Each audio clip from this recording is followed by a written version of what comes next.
اعوذ باللہ من الشیطان الرجیم بسم اللہ الرحمن الرحیم۔ اللہ جل شانہ کے نام کے ساتھ الحمدللہ رب العالمین والعاقبۃ للمتقین، الصلاۃ والسلام علی رسولہ الکریم۔ السلام علیکم دوستو، ڈاکٹر نصیر کالوں CNP کے پلیٹ فارم سے آج میں آپ دوستوں کا تعارف بھی کروا رہا ہوں اور ایک ویلاگ بھی وہ کر کے دے رہے ہیں کہ ہمارے مانی تانی ہستی ہیں پیر محمد شاہ جہان صاحب، ان کا تعلق ماشاءاللہ نواں کوٹ مڈ رانجھا سے ہے، اور آج اللہ کے فضل و کرم سے وہ یہاں ہمارے سانگلل میں تشریف لائے۔ میں نے گزارش کی کہ ہمیں کچھ آپ سکھائیں، بتلائیں اور بتائیں، تو نہایت مہربانی کے ساتھ انہوں نے اس کا وعدہ کیا، تو ہم نے یہ وقت غنیمت جانتے ہوئے ان کا ویلاگ آج ریکارڈ کرنے کی کوشش کی، اور اس میں ہم انشاءاللہ تعالی کامیاب بھی ہوئے ہیں۔ آج جس ٹاپک کے اوپر وہ بات کریں گے وہ ہے پاکستان میں بے راہ روی اور یہ جو جرائم ہیں ان کی وجوہات کیا ہیں۔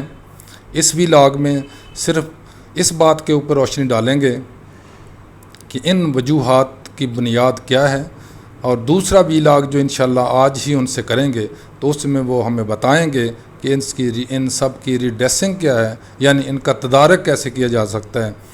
تو میں اب جا رہا ہوں سید محمد شاہ جہان شاہ بخاری صاحب کے پاس۔ آپ سب لوگ غور سے سنیں بھی، اور ان کی باتیں جو ہیں ان کو ہمیں چاہیے کہ بڑے غور سے سنیں اور کوشش کریں کہ ان کے اوپر عمل کیا جائے۔ السلام علیکم۔ جی وعلیکم السلام ورحمۃ اللہ وبرکاتہ۔ شاہ صاحب کیسے ہیں آپ؟ میں ٹھیک ہوں، آپ کے لیے دعا کرتا ہوں۔ ماشاءاللہ، مہربانی۔ شاہ صاحب بہت شکریہ آپ کا، آپ ہمارے پاس آئے اور ہمیں آپ نے ٹائم دیا بات چیت کا بھی اور دعاؤں کا بھی۔ تو میں آپ سے چند گزارشات کرنا چاہ رہا ہوں کہ پاکستان کے اندر، ہمارے پیارے وطن کے اندر آج کل جو جرائم بہت زیادہ ہو رہے ہیں، بے راہ روی بہت زیادہ ہے، تو اس کی وجوہات کیا ہیں؟ آپ مہربانی کر کے یہ مجھے بتائیں کہ یہ دین سے دوری کی وجوہات ہیں یا ہماری بے اخلاقی اور برائیوں کی وجوہات، اس کے علاوہ کیا ہیں؟ جو بھی ہیں آپ کے ذہن میں، جو آپ سمجھتے ہیں وہ آپ ہم سب کو بتائیں تاکہ ہم اس کے اوپر کچھ عمل کر سکیں آپ کی باتوں پہ اور اس سے بچ سکیں۔ بسم اللہ الرحمن الرحیم، نحمدہ و نصلی علی رسول الکریم، اما بعد۔ میرے پیارے ڈاکٹر صاحب، یہ بہت اچھی بات ہے، مجھے اس بات سے خوشی ہوئی کہ ایک ڈاکٹر صاحب پڑھے لکھے لوگ ہیں جن کی سوچ، تھنکنگ۔ میں حضرت قبلہ عالم حضرت ابو انیس محمد برکت علی رحمۃ اللہ کے پاس بیٹھا تھا، تو ایک انگریز نے ان سے سوال کیا کہ what difference between man and man, چونکہ آل مین وومن آر ایک برابر، آئی نوز تھروٹ سب برابر ہیں، تو پھر ان میں ڈفرینس کیا ہے؟ تو حضرت بابا جی صاحب چونکہ وہ روحانی بہت بڑی ہستی تھے تو وہ مسکرائے، کہنے لگے اونلی تھنکنگ، صرف سوچ کا فرق ہے۔ یہ بات بالکل صحیح، آج تک مجھے یاد ہے کہ صرف ایک تو بات یہ ہے کہ ہمارے ملک میں غربت جو ہے اس کی انتہا برس گئی ہے، لوگ بے روزگار ہیں، گھریلو ماحول خراب ہیں، ہر گھر انتشار پریشانی میں مبتلا ہے، لوگوں کو سہولیات ہونے کے باوجود کچھ نہیں ملتا، باوجود اس کے کہ ہم کوشش کریں کچھ نہ کچھ سمجھائیں تو، لیکن نہ ہی لوگوں میں وہ برداشت، قوت برداشت، ٹالرنس جسے کہتے ہیں، ٹالرنس، لوگوں میں قوت برداشت ختم ہو گئی ہے۔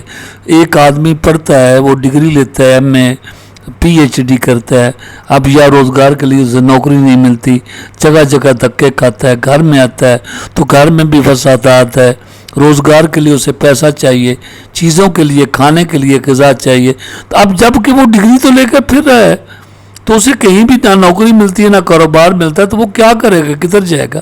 آج اب گھر والے کوستے ہیں کہ تجھے پڑھایا ہے لکھایا ہے، جاؤ کچھ کرو، تو اب کرے کیا؟ یہی تو انتشار کی یہ صورت ہے کہ اب کرے کیا؟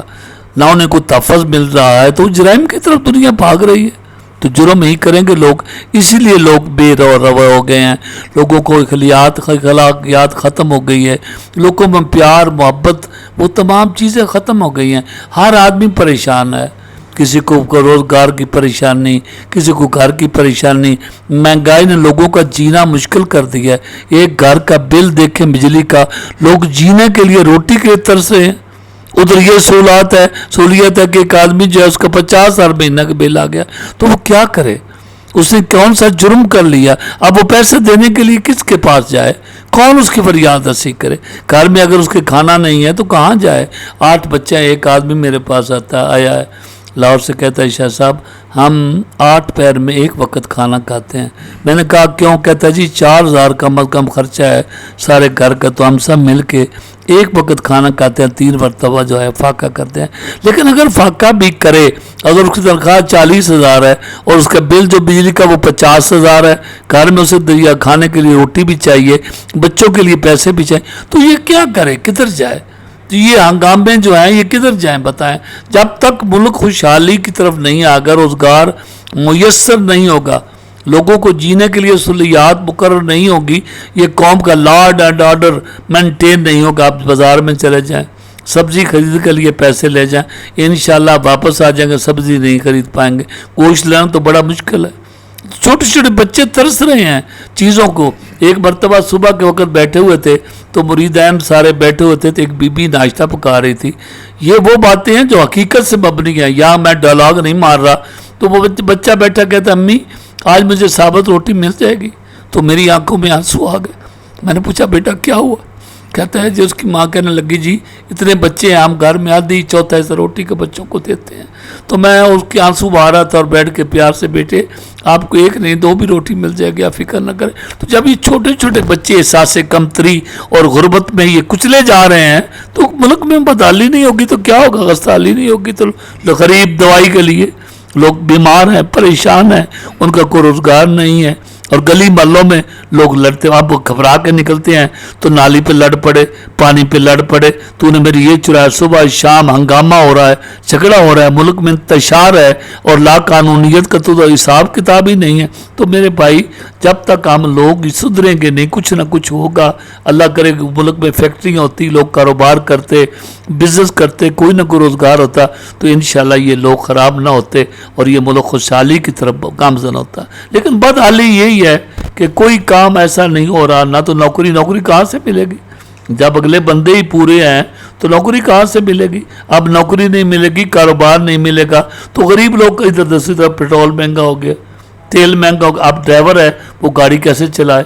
اگر ٹیکسی لینی پڑے تو پیٹرول اس میں ڈالے تو پیٹرول کیسے ہوگا؟ سواری کیسے جائے گی؟ تو یہ حالات جو ہیں لوگوں کو تنگ کر رہے ہیں، لوگ خودکشیاں کر رہے ہیں، دم گھٹ رہا ہے لوگوں کا، لوگ جینے سے تنگ ہیں، اپنی زندگی ختم کرنے پہ لگے. بہت سے لوگوں کے واقعات ہیں کہ انہوں نے تنگ آ کے انہوں نے خودکشی کر لی. تو یہ ملک خوشحالی کے لیے بہترین یہ ہے کہ ان خوشحالی کے لیے اللہ کرے کاروبار میسر ہوں، پھر یہ کام کریں، نوکری کریں اور ان میں قوت برداشت پیدا ہو ایک دوسرے کی بات. اب ماں کی بات بیٹا نہیں سہ سکتا، اسے بھی غصہ آتا ہے.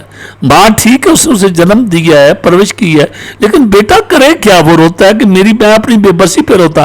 ماں کہتی ہے میں نے تجھے جنم دیا، میں روتی ہوں کہ تجھے تو پیدا نہ ہوتا تو میں مصیبت. اب بیٹا کہتا ہے امی میری بے بسی کا خیال کرو، میں کہاں جاؤں، کدھر جاؤں، کس کے پاس جاؤں، کیا کروں؟ اب مجھے زندگی گزارنے کے لیے، آپ کی خدمت کرنے کے لیے میں کیا کروں؟ یہ بھی خوشحالی ہے، یہ خوشحالی ہے. اس لیے سب سے زیادہ ضروری بات یہ ہے کہ لوگوں کے لیے کوئی بزنس، کاروبار کوئی نہ کوئی ایسا ہونا چاہیے جس میں وہ گھر کا روزگار چلا سکیں. اگر گھر میں کھانے کو میسر ہوگا، خوشحالی ہوگی تو لوگوں کی سوچ ٹھیک ہو جائے گی، لوگوں کے خیالات بھی ٹھیک ہو جائیں گے، لوگ سدھر جائیں گے. اب نماز کیا پڑھیں؟ ایک آدمی بھوکا ہے، پیاسا ہے، وہ کیا نماز پڑھے گا؟ اب کس طرف جائیں لوگ؟ تو یہی ہے اللہ تعالیٰ ہمیں ہدایت بھی دے، اللہ تعالیٰ ہمیں اپنی بارگاہ سے رزق بھی عطا کرے، خوشحالی کرے. دعا کریں اور کوشش کریں کہ کوئی نہ کوئی روزگار میسر ہو جائے، اچھے لوگ ہوں اور رہنمائی کریں، انشاءاللہ ملک ترقی کرے گا. آمین آمین. تھینک یو شاہ صاحب.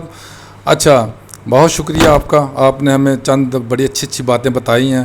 اگلے ویلاگ میں مزید میں آپ سے کچھ